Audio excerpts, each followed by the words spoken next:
Há muito tempo atrás, cerca de 750 anos antes de Cristo, viveu sobre a terra um grande profeta por nome de Isaías. Este escreveu o livro profético mais extenso da Bíblia Sagrada e foi o maior profeta messiânico do Antigo Testamento. Um homem que profetizou a vinda de Jesus Cristo e viu a glória de Deus Todo-Poderoso. No entanto, você sabe qual é a verdadeira história do profeta Isaías? Assista este vídeo até o final e conheça mais esta intrigante história. Isaías, o profeta de Deus. Mas antes, dê o seu like, curta e compartilhe. Caso não seja inscrito, inscreva-se em nosso canal. E não se esqueça de ativar o sino de notificações para não perder nenhum vídeo interessante como este.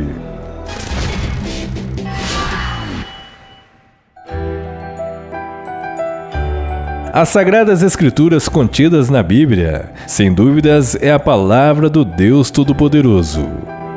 Nela estão descritas as profecias ditas por inúmeros profetas que sabiam sobre os tempos vindouros. E um desses magníficos profetas foi o profeta Isaías, considerado o maior profeta messiânico do Antigo Testamento.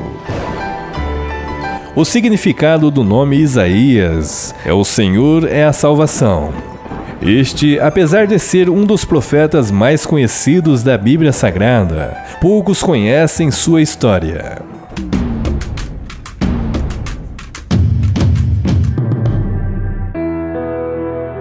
A história conta que o profeta Isaías era filho de Amós, que por sua vez era membro de uma família real.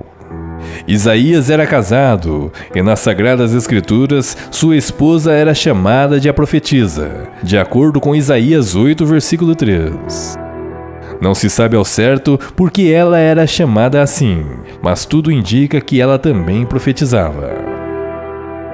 O ministério do profeta Isaías iniciou-se no ano em que o rei Uzias, acometido de lepra, veio a falecer. E de acordo com o próprio livro do profeta, Isaías profetizou nos reinados de Uzias, que também era chamado de Azarias, Jotão, Acaz e Ezequias, todos do reino do norte, que era chamado Judá. Os teólogos dizem que o tempo em que o profeta Isaías teria profetizado sobre o povo judeu foi de aproximadamente 64 anos. A história conta que o ministério profético de Isaías iniciou-se com uma tremenda visão da glória de Deus. Em seu livro, Isaías relata: "Eu vi o Senhor assentado sobre um alto e sublime trono.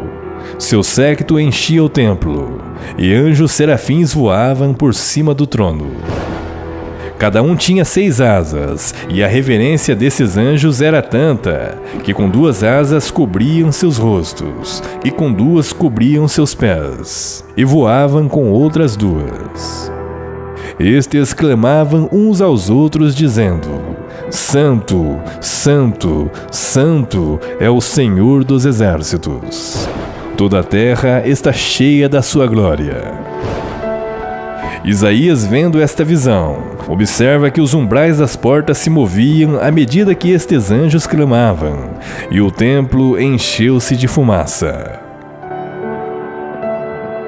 Isaías, diante de tamanha glória, assumiu sua condição de pecador, e com isto foi tomado de muito medo, uma vez que ele se considerou indigno de estar na presença de Deus. E com isto o profeta Isaías clamou: "Ai de mim, pois estou perdido, porque sou um homem de lábios impuros. Vivo no meio de um povo de lábios impuros. E agora meus olhos viram o Rei, o Senhor dos Exércitos." Porém, um dos serafins voou para Isaías, trazendo uma brasa viva, que tirara do altar de Deus com uma tenaz. Este tocou os lábios do profeta e disse: "Eis que isto te tocou os seus lábios, e a tua iniquidade foi tirada, e expiada o teu pecado." Após isto, Isaías ouviu a voz do Senhor dizendo: a quem enviarei? E quem há de ir por nós? Então o profeta Isaías respondeu: Eis-me aqui, envia-me a mim. O chamado profético de um homem escolhido por Deus, acima de tudo, sempre foi ter uma vida santa, separada do pecado e das contaminações do mundo. E esta é uma exigência para aqueles que professam a palavra do Senhor. E poucos são aqueles que estão dispostos a se purificar em seu modo de pensar, agir ou falar. A grande lição que o profeta Isaías teve diante da glória de Deus foi reconhecer sua fraqueza, sua pequenez, e o quanto o homem é indigno diante da presença do Criador. E com isto observa-se que o profeta teve que renunciar certos hábitos que eram contrários à sua missão, pois ele não poderia falar palavras de condenação e exortação do povo de Israel, se fosse conivente com seus atos. Com isto, a renúncia de seu comportamento foi necessária, pois o profeta reconheceu a sua situação espiritual e sua fraqueza. No entanto, o profeta obteve a autoridade do Senhor para falar com a nação idólatra que Israel havia se tornado. A história conta que o profeta Isaías viu surgir o crescimento de um novo império, que era da nação assíria, e testemunhou a queda do reino do norte de Israel. Esteve presente quando o reino de Judá passava por uma grande crise e alertou a nação, bem como o rei que governava Israel sobre a fidelidade para com Deus. Pois toda a nação israelita, tais como Judá e Jerusalém, estava inundado na idolatria e paganismo. No entanto, Isaías não se cansava de pregar a palavra de Deus. Ele pregava a caridade, a justiça e a salvação do Senhor em uma época em que os valores morais da nação estavam muito abaixo da misericórdia divina. O profeta Isaías, em seu livro, diz: O povo é semelhante a uma erva, que seca-se e cai sua flor, mas a palavra de Deus permanece eternamente. Alguns teólogos dizem que o livro de Isaías é, na verdade, um microcosmo de toda a Bíblia, pois ela a corresponde em sua totalidade. E, coincidentemente, quando se compara a Bíblia Sagrada com o livro de Isaías, nota-se que a Bíblia possui 66 livros, que corresponde aos 66 capítulos do livro de Isaías. Quando observamos na Bíblia os livros de 1 a 39, estes constituem o Antigo Testamento, e da mesma forma observa-se que os capítulos de 1 a 39 do livro de Isaías também marcam o trato de Deus com Israel. No entanto, as coincidências não param por aí. Quando observamos na Bíblia, no começo do Novo Testamento, temos os evangelhos narrando o ministério do Messias. E correspondente a isto, no livro de Isaías observa-se a descrição do servo sofredor, que fala justamente sobre o Messias que havia de vir, Jesus Cristo. E quando se observa o último livro da Bíblia, o Apocalipse, onde fala sobre a Nova Jerusalém, coincidentemente, nos 2 últimos capítulos do livro de Isaías, é relatado a visão do novo céu e da nova terra. A descrição do servo sofredor é o capítulo mais famoso do livro de Isaías, o de número 53, onde fala o seguinte: Quem deu crédito à nossa pregação? E a quem se manifestou o braço do Senhor? Porque foi subindo como o renovo perante ele, e como raiz de uma terra seca, não tinha beleza nem formosura. E olhando nós para ele, não havia boa aparência nele para que o desejássemos. Era desprezado e o mais rejeitado entre os homens, homem de dores e experimentado nos trabalhos. E como um de quem os homens escondiam o rosto, era desprezado, e não fizemos dele caso algum. Verdadeiramente ele tomou sobre si as nossas enfermidades, e as nossas dores levou sobre si. e nós o reputávamos por aflito, ferido de Deus e oprimido. Mas ele foi ferido por causa das nossas transgressões, e moído por causa das nossas iniquidades. O castigo que nos traz a paz estava sobre ele, e pelas suas pisaduras fomos sarados.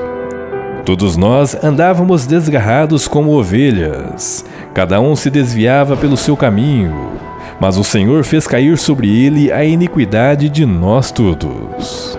Ele foi oprimido e afligido, mas não abriu a sua boca. Como um cordeiro foi levado ao matadouro, e como a ovelha muda perante os seus tosqueadores, assim ele não abriu a sua boca. Da opressão e do juízo foi tirado, e quem contará o tempo da sua vida, porquanto foi cortado da terra dos viventes?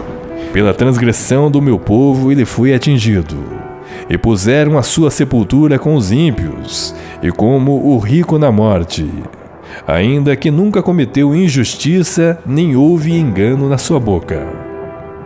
Todavia ao Senhor agradou moê-lo, fazendo-o enfermar. Quando a sua alma se puser por expiação do pecado, verá a sua posteridade, prolongará os seus dias, e o bom prazer do Senhor prosperará na sua mão. Ele verá o fruto do trabalho da sua alma, e ficará satisfeito. Com o seu conhecimento, o meu servo, o justo, justificará a muitos, porque as iniquidades deles levará sobre si. Por isso lhe darei a parte de muitos, e com os poderosos repartirá ele o despojo, porquanto derramou a sua alma na morte, e foi contado com os transgressores. Mas ele levou sobre si o pecado de muitos, e intercedeu pelos transgressores. Ao observarmos esses capítulos descritos no livro de Isaías, observamos que tudo isto se referencia a Jesus Cristo, o grande Messias, que viria após 750 anos. Este traria a justiça às nações e restabeleceria a aliança, que iluminaria os gentios, visto que o Messias traria a salvação e expiação de nossos pecados na cruz, e finalmente seria ressuscitado dos mortos. No entanto, a própria nação israelita falhou em compreender e aceitar a Jesus Cristo como o Messias, uma vez que a tradição judaica acredita que o servo sofredor descrito em Isaías 53 não se aplica ao Messias. E o fato de Jesus Cristo ter morrido na cruz para salvar seus escolhidos seria uma grande injustiça por parte de Deus, pois para os judeus nenhum inocente deve morrer no lugar de pecadores. No entanto, os desígnios de Deus contrariam a mente e a sabedoria humana, uma vez que Deus surpreende os homens em sua razão e intelecto. A Bíblia Sagrada não relata com precisão quando e como foi a morte do profeta Isaías. A última coisa que se sabe é que a última menção de seu ministério público ocorreu na época de campanhas de Senaqueribe, onde um anjo do Senhor interviu a favor de Israel contra os assírios, matando cerca de 185 mil soldados. Aqui no meu canal tem um vídeo específico sobre este assunto. Assista-o. No entanto, ao longo da trajetória de Isaías como profeta de Deus, este adquiriu muitos inimigos, pois nem todos aceitam a palavra do Senhor. E com isto, de acordo com antigas tradições que datam do 1º século depois de Cristo, relatam que o profeta teria sido morto cerrado ao meio, pois havia denunciado as atrocidades do rei Manassés, que governava Judá. No Talmud é relatado que o profeta teria sido perseguido pelo rei Manassés. Este havia se escondido dentro de uma árvore de cedro, porém as franjas de sua roupa deflagraram sua presença. E então o rei ordenou que o cedro fosse cerrado ao meio, ocasionando sua morte. Em outras versões, é dito que ao serrarem a árvore, a serra chegou à sua boca, assim sendo castigado por seu perseguidor por ter dito: eu habito no meio de um povo de lábios impuros. Se você gostou deste vídeo, deixe seu comentário. Caso não seja inscrito, inscreva-se em nosso canal. E não se esqueça de ativar o sino de notificações para não perder nenhum vídeo interessante como este. E não se esqueça de me seguir nas redes sociais. Muito obrigado.